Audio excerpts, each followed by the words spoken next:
Now let's take a look at this figure 22-2, and we're kind of dividing the loads to do the standard calculation. We'll do the optional later.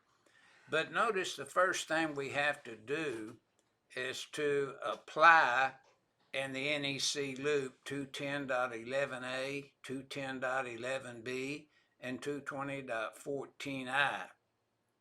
Now, in step one, basically, the question is for step one, calculate the general lighting and receptacle load for a 60 by 60 foot dwelling unit. Now, when we went to 220.11, it said that did not include the porches, and they could be exempt. It gave you the items that could be exempt. So we're just taking the square foot area of the dwelling. Now, 220.14J, we pick up the 3 VA per square foot. It's not in table 220.12 anymore in accordance with the 2020 NEC.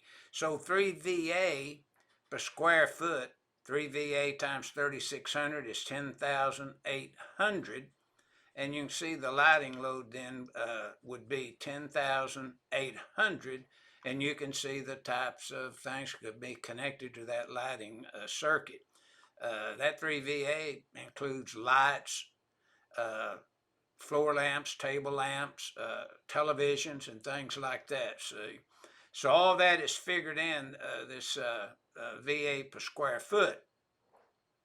And then, of course, if you were taking, and say you used all 20 amp circuits, then you take 2,400, which would be, when you did your math of 120 VA times 20 divided by 3, that'd give you 2,400, and you divide 2,400 into 10,800, and that would tell you the number of circuits that you would need by code. But the city, state, county, or municipality may give you restrictions on that. They may apply by city ordinance special rules for the number of outlets you could put on a 20 amp circuit or a 15 amp circuit. So that's what this figure 22-2 is illustrating to the user of the NEC.